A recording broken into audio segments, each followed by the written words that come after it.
So without further ado, Tom Lee. Thanks. Good afternoon. I would offer that a rock crystal womb is a womb with a view. But when I first looked at this sculpture, I was reminded of a moment when I met with two friends.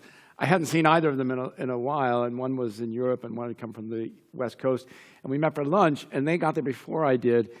And I sat down between the two of them, and I looked, and they were both smiling. I hadn't seen them, and I didn't know, and I said, "Oh my God, you're both pregnant." And luckily, I was right. It would have been very embarrassing if I'd been wrong. But and it was a beautiful and powerful moment, and I came right back to that when I looked at this sculpture, the intimacy, the closeness, the special bond that these two women would have with the special knowledge that each was pregnant under very different circumstances. Mary very early in her life, and Elizabeth very late in her life. Neither a pregnancy had been expected or looked for, but both had sort of come in this miraculous moment. And the moment that we're seeing here is the moment when the infant John leaps in the womb of Elizabeth as Mary enters the room. As a storyteller, I try to unfold and unroll the whole story. You have to go from the beginning to the end. When an artist is depicting a story, by necessity, they have to choose that one moment and freeze it in time. So the moment that the sculpture has chosen to freeze is the greeting of Elizabeth and Mary, which is this leap that John the Baptist takes in the womb. And the story begins as so many fairy tales do. Not that I'm calling it a fairy tale, but once upon a time, I have to say it, it's the language of my trade. Once upon a time, there was an old man and an old woman, and they were kind, and they were good, and they were servants of God, and they loved each other very much. But they did not have a child. They had wished for a child for years and years, but they had no children. And in Judea at this time, it was not favored for a woman to have no children at all. And Elizabeth was deeply ashamed. But her husband, Zechariah, he was a man of God, and he served in the temple, and he went one day into the temple. It was his turn to light the incense inside the temple, and all the people of Judea awaited outside. And Zechariah went in, and there was Gabriel. There was the angel Gabriel. And the angel Gabriel said, "I'm bringing you good news. Don't worry, don't be afraid. I can see you're a little frightened. It's strange, I admit. But your wife, Elizabeth, is going to have a child." My friends, if you are a priest in the temple and you are going to light the incense and an angel of God comes and tells you that your wife is going to have a baby, go with it, okay? Go with it. Zechariah said, "How can I believe this? My wife is an old woman. She is on in her years."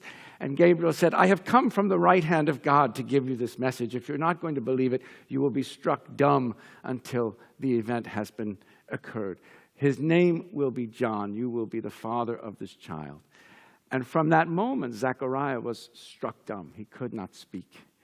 And when he came out of the temple, he could only gesture, and everyone was amazed. But he went home, and even though he was unable to speak, he was able to communicate with Elizabeth, and not long after, she conceived a child. And 5 months went by, and she was filled with joy that this gift had been given to her, a child, so late in her life. Meanwhile, in another town, on the other side of the hills, a town called Galilee, Gabriel was sent on another mission to a woman called Mary. And she had no husband at all. She was betrothed but not married. And he said, "I bring you good news. You are going to have a child. His name will be Jesus. He will inherit the throne of his ancestor," and by which he meant his actual ancestor, King David.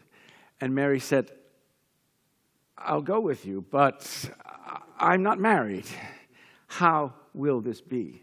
And he said, "The Holy Spirit will come upon you."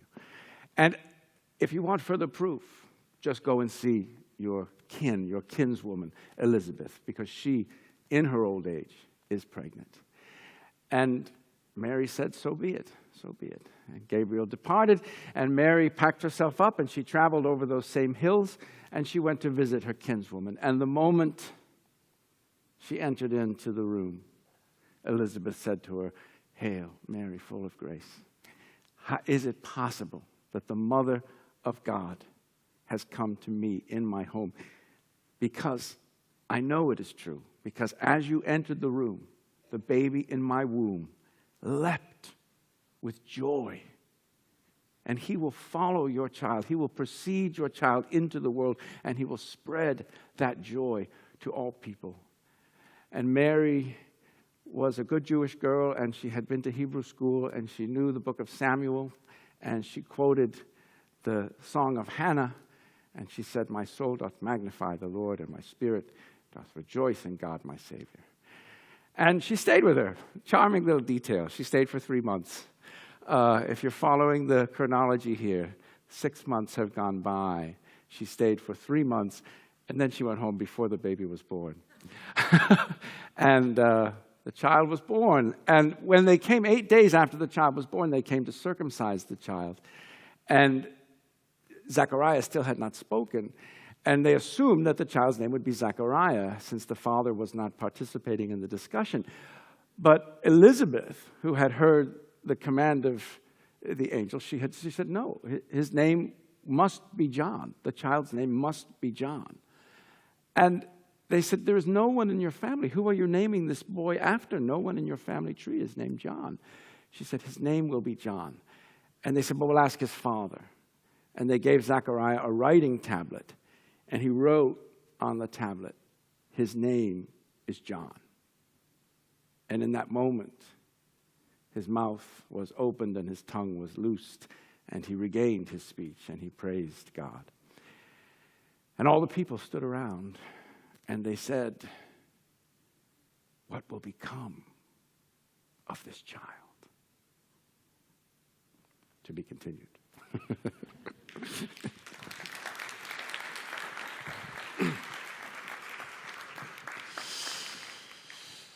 Step into my office. Do you prefer it? I can sit over here. I should acknowledge I found out that Griff and I are neighbors in Connecticut, and it is true that you are issued a tweed jacket and a bow tie. Just by way of starting, when we spoke about this event some weeks ago, I was talking about how one of my interests in medieval art at its beginnings is that for many audiences in the period when these works of art were made, the primary way in which they knew these stories were through things like oral performance or through works of art. There's a famous dictum that's attributed to an early pope, Gregory the Great, and he spoke about, he was actually corresponding with a bishop who was in Marseille, and this was during a period of Christian conversion, and the bishop in Marseille was destroying images because he felt that this was one of the primary ways to kind of get rid of the old faith and try to bring in the new. And the Pope wrote back, and this letter survives, saying that it's really essential that you not destroy images, even despite what the Old Testament says about idolatry. Works of art or images are the Bibles of the illiterate. And storytelling and medieval image making are tremendously interconnected. And it was very interesting for me to have a chance to sit back and hear you as a storyteller kind of weave the broader context for this group. And I guess I wonder, just by way of a starting point, you talked about choosing narrative moments. Do you see ways in which a sculpture like this addresses the broader narrative, or is it really about the kind of precision of that choice? Well, it's fascinating to me because what fascinates me about the image is that in the story, it's so important that Elizabeth is old and that Mary is young. And when you see paintings of this from the 14th century on up into even Rembrandt's time, the difference is stark. You know, sometimes Elizabeth is ancient. And in this, when I looked at it, I was a little confused because they look almost like twins. Yeah. There's a few little details I thought in the costuming that maybe show a difference in age. But they're parallel and they're twins. And that made me think about Jesus and John the Baptist, who are so parallel. The 6-month detail in that text is so important because it puts the birth of Christ on the shortest day of the year, and it puts the birth of John the Baptist on the longest day of the year. They're separated by the sun for 6 months. And yet they are in tandem. You know, they're serving different functions, but they work together. And I don't know, but it seems to me that the sculpture is maybe presaging that a little bit. Mm-hmm. Sometimes I notice in some paintings you'll see, even in the background, you'll see John the Baptist lurking in the landscape, but here we just have the figures themselves. So I don't know if that's sort of referencing the relationship, that even more so when you have the infants themselves visible, that the mothers are representing the relationship that their children would have. Yeah. But when you say audience, my ears perk right up, because the storyteller, you know, you have the story and you have the audience. And the story doesn't necessarily change, but depending upon your audience, the audience hears a different story every time you tell it. I mean, I've told the same story to a kindergarten class, UConn Law School, and lots of other, but so the story doesn't change, but the audience that you're telling it to will have a different perspective. So here's a story about pregnancy, right? Mm-hmm. Here's a story about conception and pregnancy, and I was kind of floored when you told me that it was on display in a convent. Yeah. That the audience for this would have been women who presumably would not have had children. Right. So is it that they're sort of projecting themselves into the artwork? What would that have been like for a nun to look at this image? Yeah, no, I think your focus on audience is interesting, and I think this is one case where we actually know pretty precisely the kind of audience that a sculpture like this would have been addressed to. There are mystical writings that are being produced in this area, and some of them actually come from this convent where there's a close parallel between works of art and visions. And if you imagine something like this in the context of a convent where the primary illumination is candlelight, the sculpture as we see it now, so nicely and evenly lit, would have had a very different impact. You have to imagine the kind of flickering light of candles deepening the shadows and creating this kind of variegated surface, and these moments of brilliance perhaps coming through with those crystal wombs. Right. And there are visionary writings that talk about things being transformed into material that's as pure as crystal. So there's definitely a very close correlation.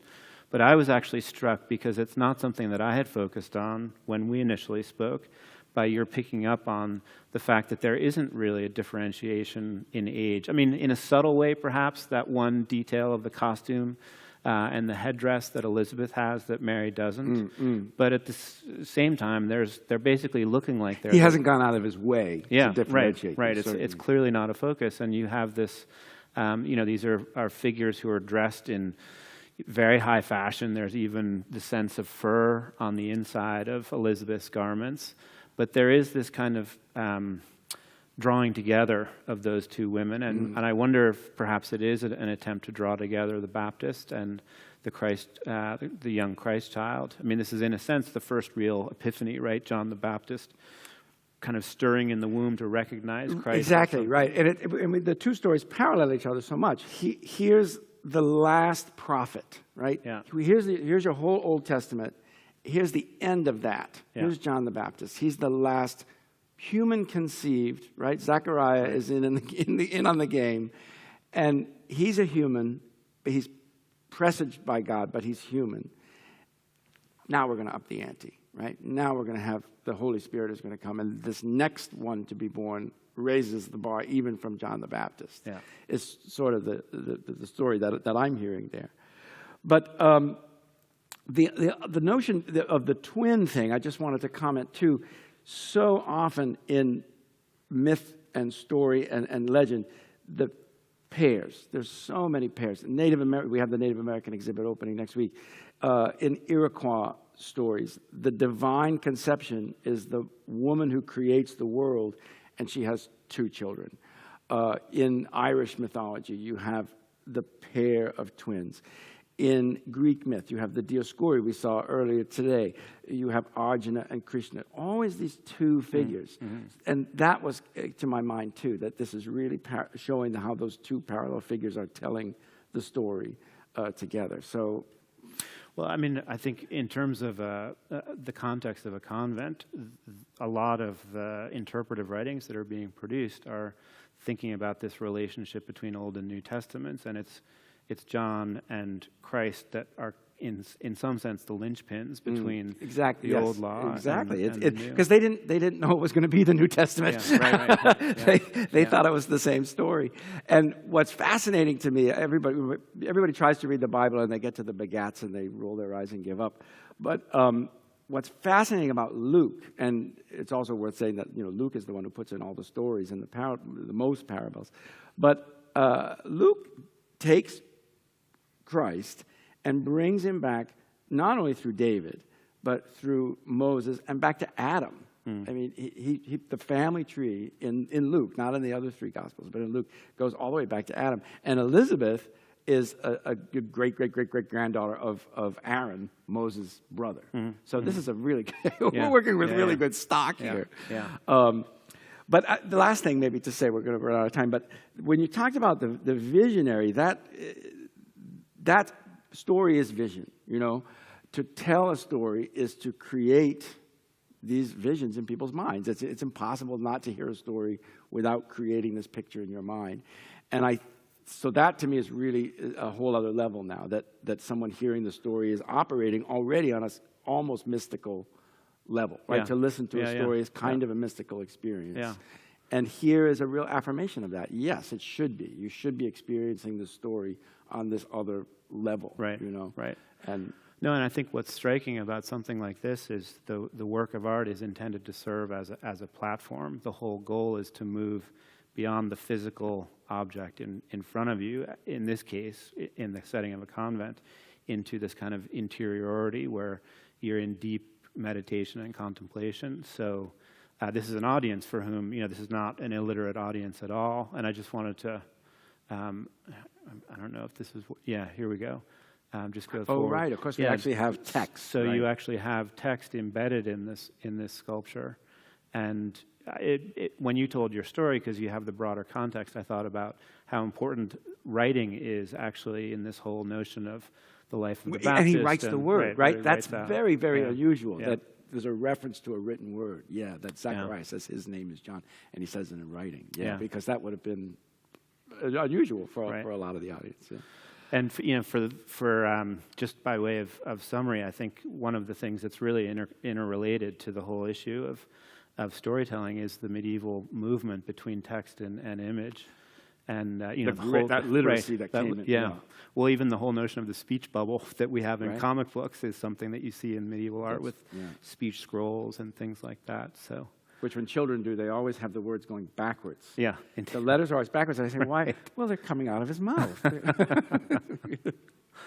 Well, I would encourage you all, because there is still time to spend a little bit of time in the galleries. These two works are both on the ground floor of the museum and just off the main entrance hall.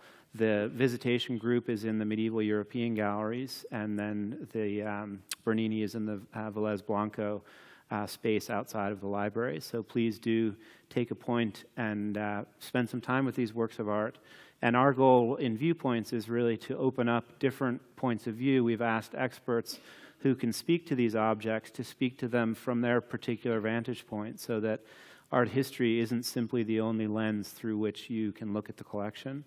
But thank you all so much for spending the afternoon with us, and we hope that you'll be encouraged to spend time with the objects in this great collection. Thank you. Thanks a lot.